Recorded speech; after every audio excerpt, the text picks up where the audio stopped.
Bom dia, irmãos. Paz seja convosco. Vamos continuar nossos estudos em Romanos, agora no capítulo 13. Tem uns temas assim muito atuais, né, e muito discutidos aqui nesse capítulo 13 de Romanos, logo no seu início, de algumas exortações de Paulo, que são temas assim que muito se fala hoje em dia, né? Então, vemos aqui no versículo 1 e 2, 1 a 4, aliás, né? Diz assim: todo homem esteja sujeito às autoridades superiores, porque não há autoridade que não proceda de Deus. Porque os magistrados não são para temor quando se faz o bem. Entretanto, se fizeres o mal, teme, porque não é sem motivo que ela traz a espada. Resumidamente, versículo 1 a 4 diz isso. Como eu disse, não estamos lendo versículo por versículo, mas apenas um apanhado que sintetiza a ideia de todos os versículos, tá? Então, aqui, igreja e Estado, famoso termo, igreja e Estado. É curioso como em cada época, assim, quando surge uma ideia ou quando surge um tipo de discussão, as pessoas têm a percepção geral de que aquele tema em si é novo, é contemporâneo, e não conhecem muitas vezes os antecedentes do tema. Essa questão de igreja e Estado, por exemplo, é um tema antigo, na verdade. Se nós tomarmos como princípio, como análise, o seu entorno principal, nós vamos ver que é um tema antigo. Porque, é claro, a igreja é recente, digamos assim, na história da humanidade, a igreja é recente. Mas a temática da religião e do Estado, essa temática é antiga, porque é uma temática que enfecha a questão em elaborações anteriores ao surgimento da igreja cristã. Então, por exemplo, assim, quando nós vimos lá o Will Durant, né? O filósofo Will Durant, ele tem aqueles fascículos, né, de história da humanidade, vários fascículos, e nos primeiros fascículos tem a Era dos Reis Divinos, né? A Era dos Reis Divinos, né? O Durant, Times Life, também publicou uma série de fascículos sobre a história da humanidade e tinha esse tema, né? A Era dos Reis Divinos, falando sobre os reis antigos. O Durant também publicou um fascículo de história antiga e tinha o César e Cristo, né? O que mais falava assim, sobre os conflitos da igreja com o Estado. Vamos voltar nesse ponto já. Quero dizer apenas isso, em relação à antiguidade do tema, que no mundo antigo havia lugar para os temas, assim, por assim dizer, religiosos, ou aqueles temas que nós colocamos na esfera da religião. Porque nós vemos, por exemplo, assim, quando José é levado à corte do faraó, ele é levado porque ele interpretou o sonho do faraó, quem já leu o Gênesis sabe disso, e era um sonho que tinha sido confiado a interpretação aos magos, né, aos sábios, né, aos magos, eles não souberam interpretar. Então havia-se junto ao governo um grupo de magos ou sábios, pessoas ligadas à religião de alguma maneira, que assessoravam o faraó. Isso no Egito Antigo. E essa era uma norma praticante em todos os reinos, na verdade. Nós vemos, por exemplo, Daniel. Quando Daniel é levado à corte de Nabucodonosor, ele também fica em companhia dos sátrapas, dos caldeus, que era um grupo do tipo religioso. No caso de Daniel, por exemplo, ele foi dado em casamento o próprio faraó, o casou com Zafenat Paneia, que era uma egípcia, era filha de um sacerdote de On.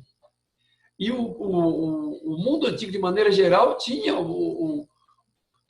junto ali na esfera do poder, tinha o elemento religioso e o elemento político conjuntamente. Cada um tinha a sua esfera, obviamente, mas estavam juntos ali. Então, a tal separação de igreja e Estado é uma coisa relativamente nova, porque, inclusive, os reis eram considerados de descendência divina, os reis eram considerados divinos. Então, que separação haveria, assim, por assim dizer, de religião e Estado, ou igreja e Estado, falando assim, atualizando o tema, né, para nossos dias, que separação haveria se os próprios reis eram considerados divinos?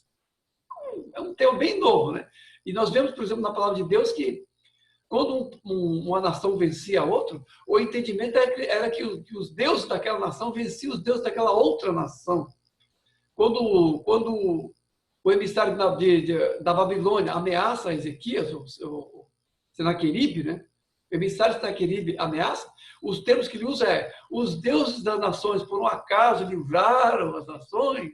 Então, de certa forma, era entendido como um embate entre deuses. Mesmo as guerras entre as nações eram entendidas é entendido como um embate entre deuses. E isso, inclusive, era um modo pelo qual Deus dava testemunho de si mesmo através das vitórias de Israel no tempo antigo. Então, mesmo os povos assim, menos desenvolvidos tecnologicamente, nós vemos essa questão nos impérios. Mas mesmo os povos menos desenvolvidos tecnologicamente, os índios, né? As tribos africanas, Indonésia, brasileira, no Brasil, eles têm sempre lá a figura do chefe e do xamã, ou do cacique e do pajé.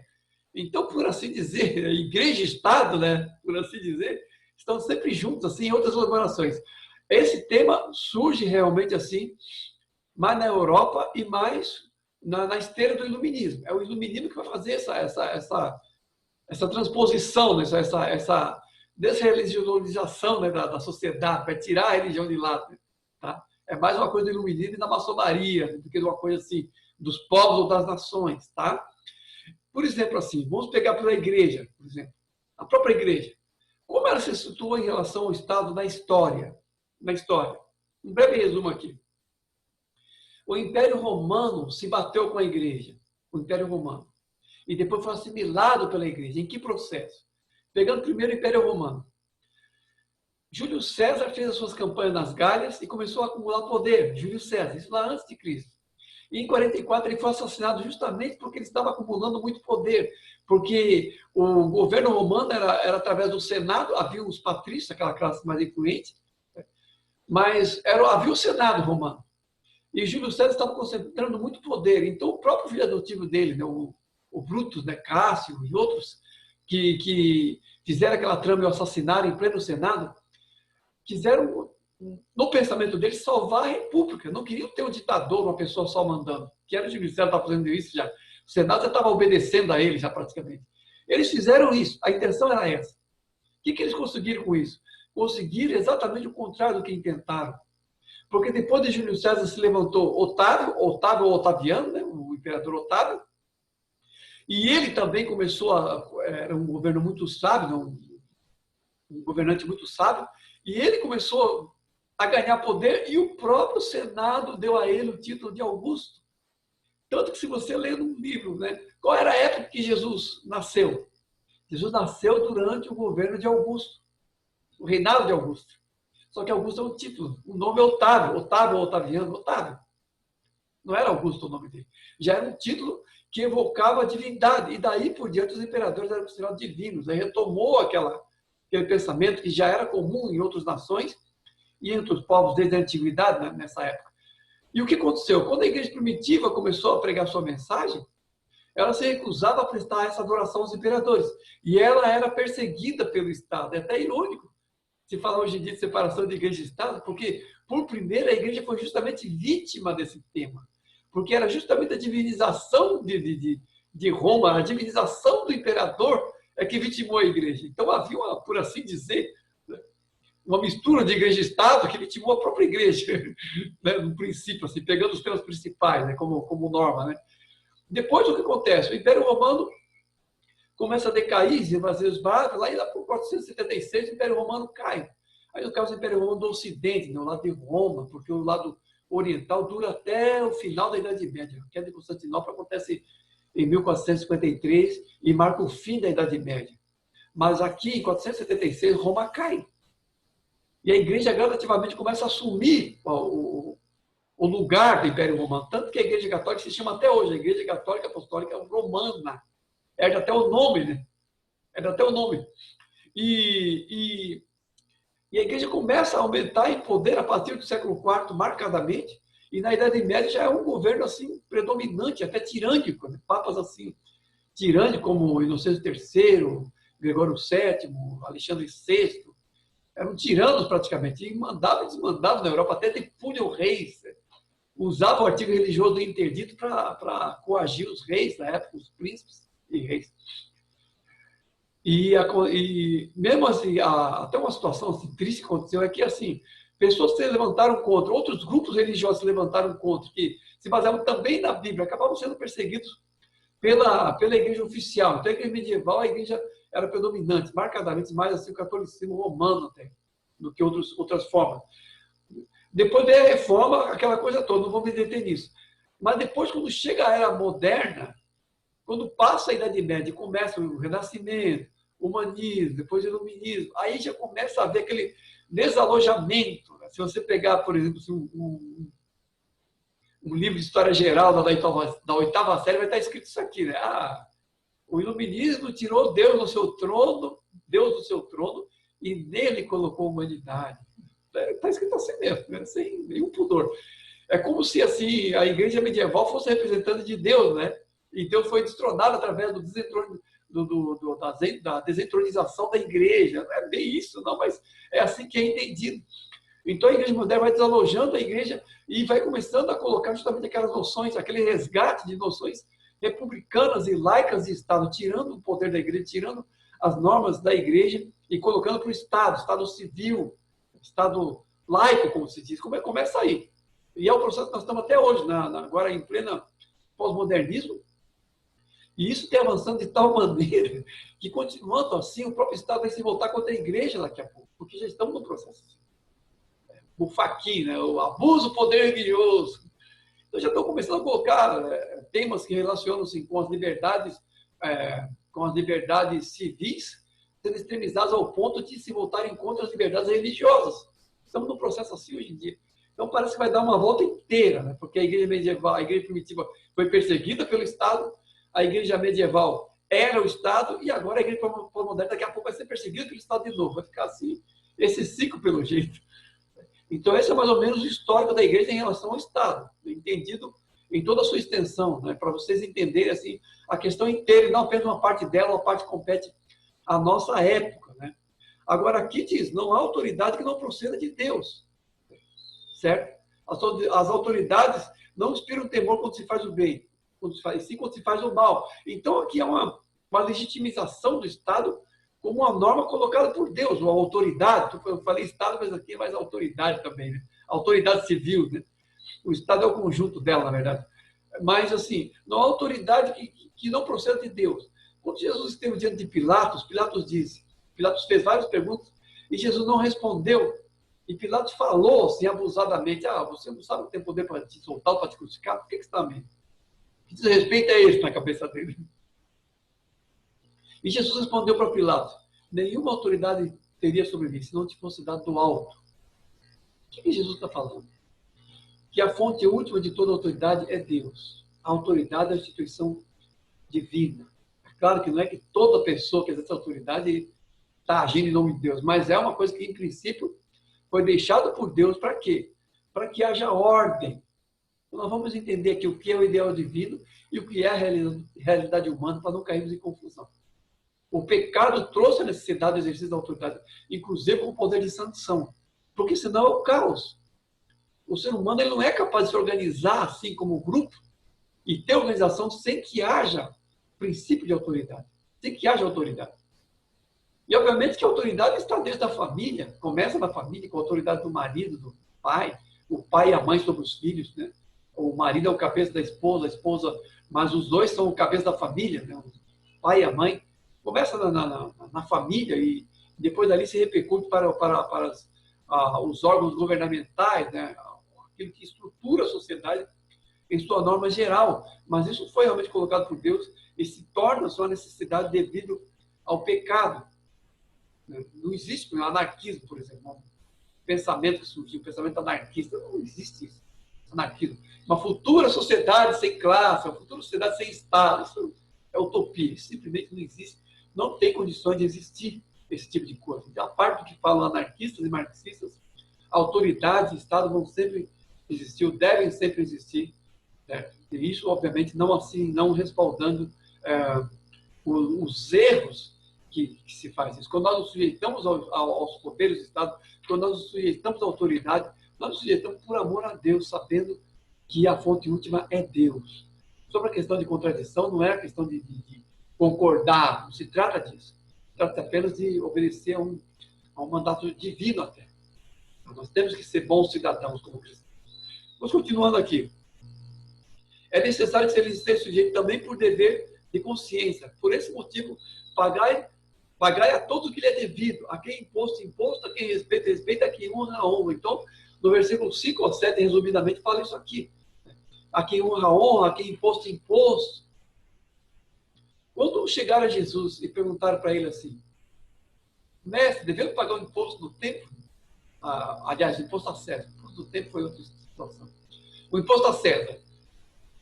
Chegaram assim, aliás, eles fizeram uma pegadinha, na verdade. Eles não perguntaram para Jesus, simplesmente fizeram uma trampa, uma armadilha. Chegaram e falaram assim, o que você acha? Devemos pagar a tributo a César ou não? Qual era a jogada? A intenção era a seguinte, se Jesus falasse assim, temos que pagar. Aí o povo ia falar, tá vendo? Ele apoia o imperador. Todo mundo odiava o domínio romano naquela época. Odiava o domínio romano sobre a Judéia. Então Jesus ia ficar mal com o povo. E se ele falasse que não, aí já iam para o lado contrário. Iam lá para o César e falaram, tá vendo? Ele está sublevando o povo. E Jesus conheceu isso, percebeu isso.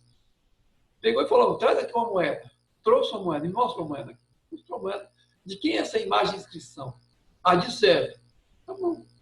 Dai a César o que é de César e a Deus o que é de Deus.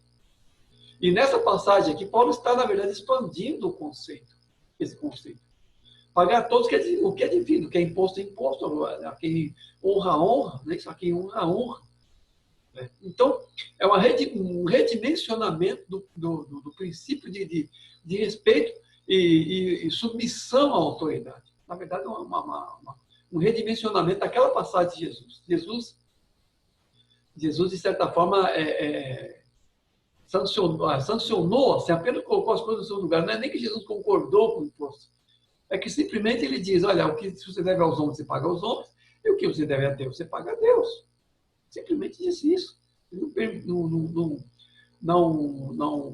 Não contaram com essa resposta, né, na verdade. Né? Agora, a gente tem que entender isso, que numa norma geral de autoridade, existem as permissões de Deus, existem as ações concretas de Deus, as permissões de Deus em relação ao Estado, em relação às autoridades. Por exemplo, assim, na palavra de Deus, nós vemos as intervenções de Deus em relação a Nabucodonosor, em relação a Ciro, a Taxerxes, a Dario. Nós vemos uma ação de Deus e o modo como Deus, sem intervir diretamente, coloca no coração dos governantes aquilo que vai tecer a sua vontade em relação ao exílio, em relação ao retorno do povo. Então, Deus está agindo, Deus é soberano sobre toda a autoridade e está agindo no contexto humano. A mensagem de Daniel em relação à estátua que Nabucodonosor sonha é que Deus é soberano sobre tudo. Ainda que haja o império do mal sendo tecido na mesma trama histórica, mas, acima de tudo, está o governo divino. A igreja primitiva entendia isso, essa passagem entende que se deve honra a quem honra, respeito a quem respeita, imposto a quem imposto. Mas a igreja primitiva também conhecia os limites dessa submissão. Não é que devesse concordar ou se sujeitar a tudo. A igreja primitiva teve limites. Nós falamos agora há pouco sobre as perseguições que foram movidas pelo Império Romano contra a igreja. Qual era o limite? O limite era a vontade de Deus. A autoridade religiosa, por exemplo, porque a autoridade religiosa, no caso de Israel, funcionava como um aspecto da autoridade civil também. Mesmo naquele tempo, o Sinédrio tinha um poder assim de governante também, poder de juízo, inclusive. Eles não podiam eles mesmos condenar, mas eles tinham o poder de julgar.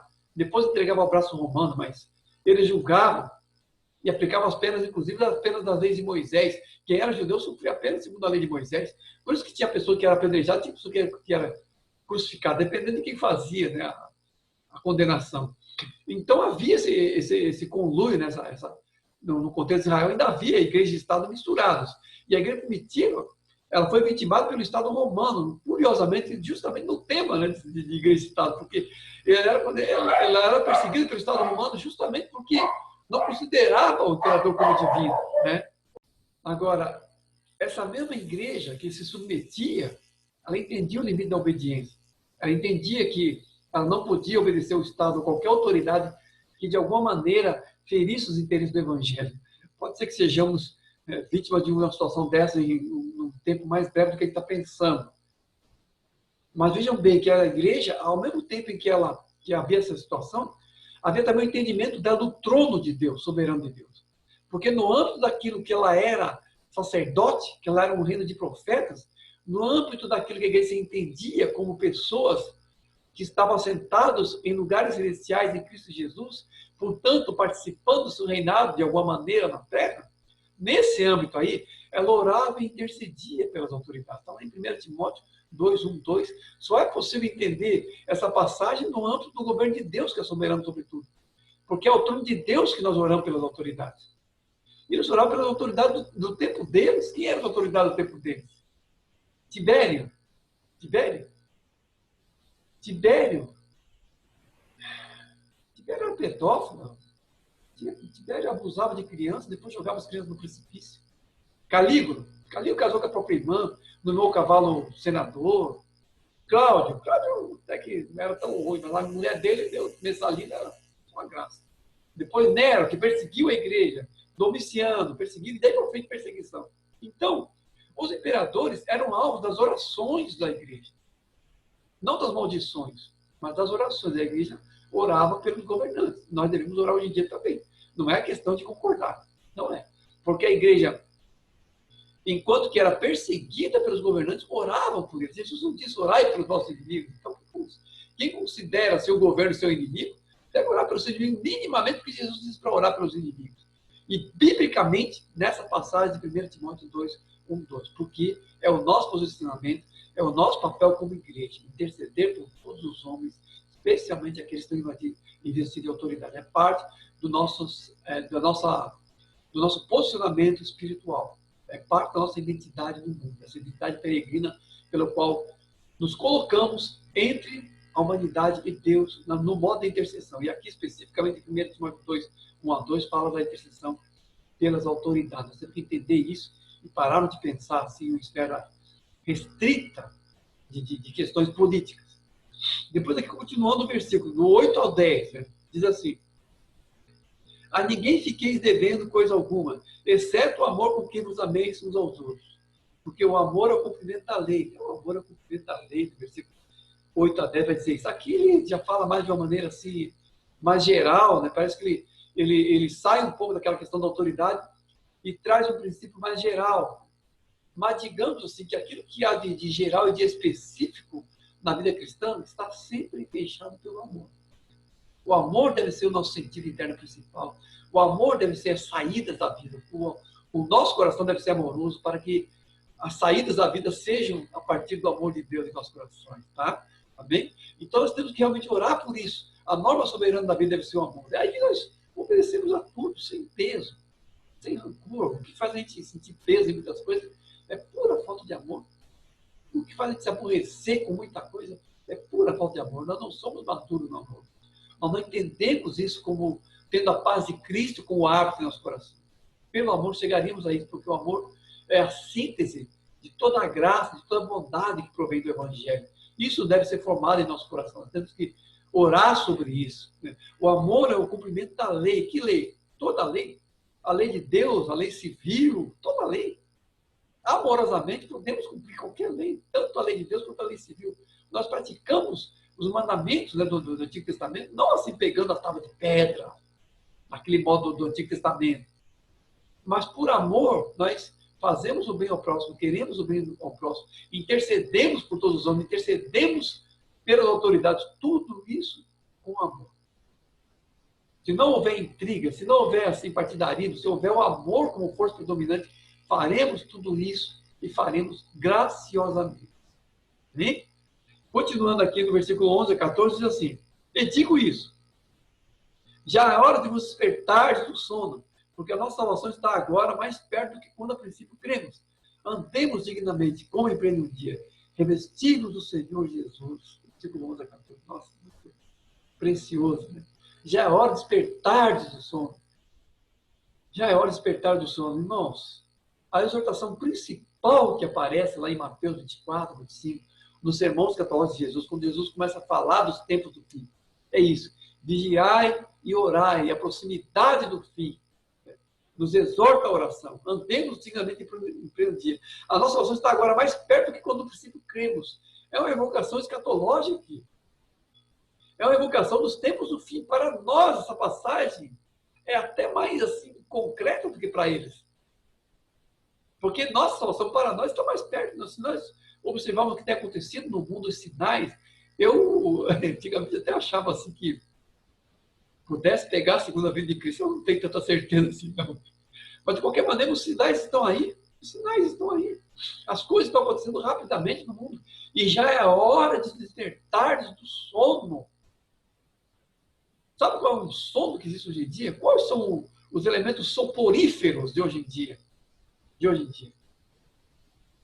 Já falei anteriormente, vou falar agora. Nesse contexto agora, no nosso modo de vigilância agora, com plena coronavírus, né? Bombando aí, coronavírus. É a situação de isolamento. Estamos vivendo como igreja nessa situação de isolamento? Estamos orando, estamos vigiando como igreja nessa época de isolamento? Porque em Hebreus 10, 24, há esse mesmo tipo de evocação. A proximidade do fim e o modo de vigilância. Não deixei de congregar, tanto mais quando vedes que o dia se aproxima. Está isso lá em Hebreus 10, 24. O mesmo tipo de exortação. Referindo-se à vigilância do corpo. Nós não vigiamos sozinhos, vigiamos com o corpo. Essa situação do coronavírus está assim, fazendo com que pessoas não congreguem no modo online, por exemplo, no modo da internet, que é a única maneira possível agora. Em muitas situações, é uma maneira possível. Então, as pessoas não sabem se a igreja se não tiver lugar. As pessoas não acreditam em tempo, mas se não tiver tempo, não vai. Na internet não dá. E aí eu vou dizer novamente, pessoas que estão lá no TikTok, no Instagram, em tudo quanto é coisa, mas não congrega online, não congrega pela internet. Nós temos que aprender a ser cristãos em qualquer situação. Temos que aprender a morrer e a perder. Não é isso que eu falei da outra vez? Temos que aprender isso. Se nós aprendemos isso e aprendemos com amor a andar como cristãos, seremos vigilantes em toda situação. E como igreja. Porque é como igreja que caminhamos. É como igreja que compartilhamos os dons espirituais. E é como igreja que participaremos do arrebatamento quando o Senhor vier nos buscar. Amém? Deus abençoe.